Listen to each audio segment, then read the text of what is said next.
Bismillahirrahmanirrahim. Assalamualaikum warahmatullahi wabarakatuh. Alhamdulillahirabbil alamin wassalatu wassalamu ala Rasulillah wa ala alihi washabbihi ajmain. Amma ba'd. Bapak Ibu sekalian rahimani wa rahimakumullah, peserta Al-Bayan level 3. Alhamdulillah kita sudah memasuki pekan ketiga. Di sini di pekan ini kita akan membahas tentang pola pengulangan dan juga salah satu kaidah yang sangat penting, yaitu adalah kalimat syarat. Tujuan pekan ini kita ingin memahami fungsi pengulangan kata atau ayat dalam Al-Quran. Juga kita ingin menyadari bahwa pengulangan itu ada pesan tersembunyinya, dan mengenali struktur kalimat syarat ataupun jumlah syartiyah yang sering muncul dalam pesan-pesan ayat Al-Quran tentang peringatan ataupun janji.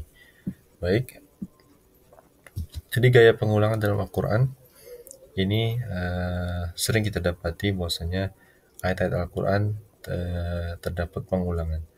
Ayat yang sama diulang-ulang di beberapa tempat, di satu surat, bahkan di beberapa surat. Fungsinya apa? Fungsinya untuk menghidupkan rasa dan juga memudahkan hafalan.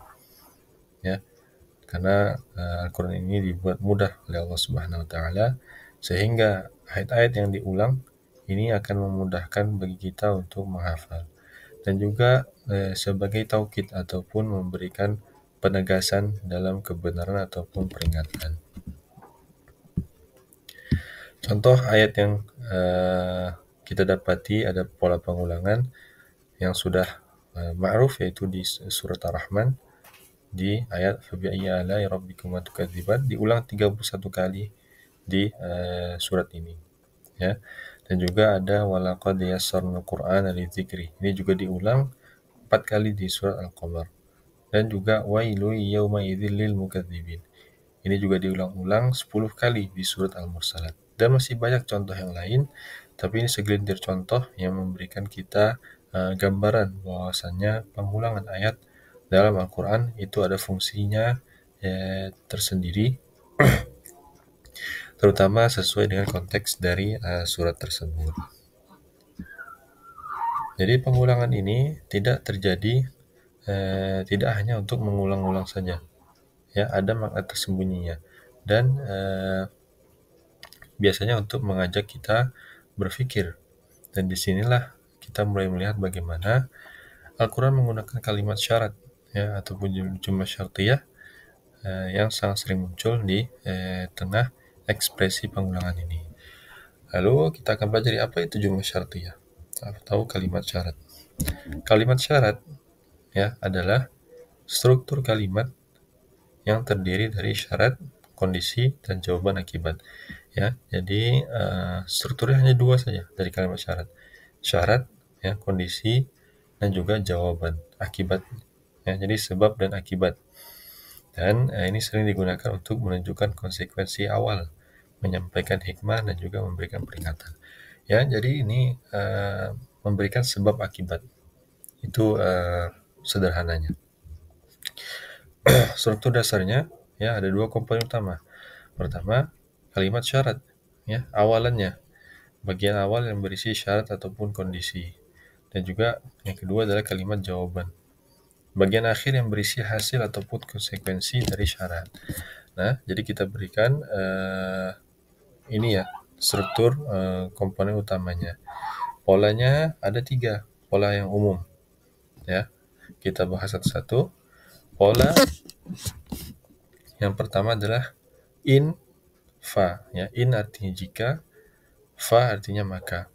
Jadi strukturnya kalimat syaratnya diawali dengan jika, lalu akibatnya, ya, diberikan diawali dengan maka. Contoh di ayat At-Tahrim, ya, di surat At-Tahrim ayat 4. In tatuba ilallah, ya. In jika, tatuba ilallah jika kalian bertaubat kepada Allah, maka ini sebabnya. Akibatnya apa? Fa faqad sagat qulubukum, maka sungguh hati kalian telah condong kepada kebaikan. Nah, jadi ini komponen utamanya di awalan adalah kalimat syarat, dan di akhir adalah kalimat jawab. Dan juga ini pola yang berikutnya, man barang siapa, fa maka. Sama seperti tadi, hanya saja awalannya menggunakan kata man ataupun barang siapa artinya sebagai syarat. Contoh, innahu man ya'ti rabbahu mujriman. Ya, man ya'ti rabbahu mujriman, barang siapa datang kepada Rabbnya dalam keadaan berdosa. Nah, ini adalah kalimat syarat. Ya, masuk ke kalimat syarat. Apa jawabannya? Fa inna lahu jahannam. Maka baginya neraka jahanam. Seperti itu, ya. Dan terakhir adalah pola yang sering kita temukan adalah law. Artinya seandainya. Jadi di awalannya adalah kita menggunakan law sebagai syarat. Lalu apa yang mengikuti itu adalah jawabannya. Oke. Dan biasa dipakai untuk syarat yang mustahil ataupun sudah berlalu. Contoh, walau syaa rabbuka. Oke, ini syaratnya.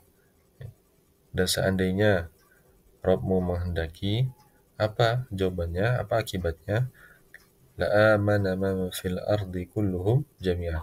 Niscaya berimanlah semua orang yang ada di bumi seluruhnya.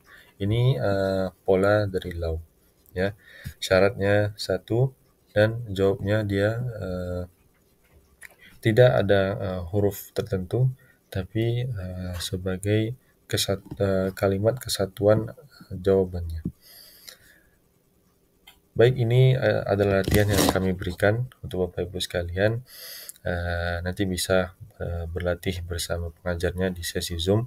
Kita berikan ayat-ayat ini, lalu nanti Bapak Ibu sekalian temukan mana pola kalimat syarat pada ayat-ayat di bawah, lalu jabarkan jenisnya, polanya apa, dan nanti bisa melihat di mushaf terjemahan apa maknanya.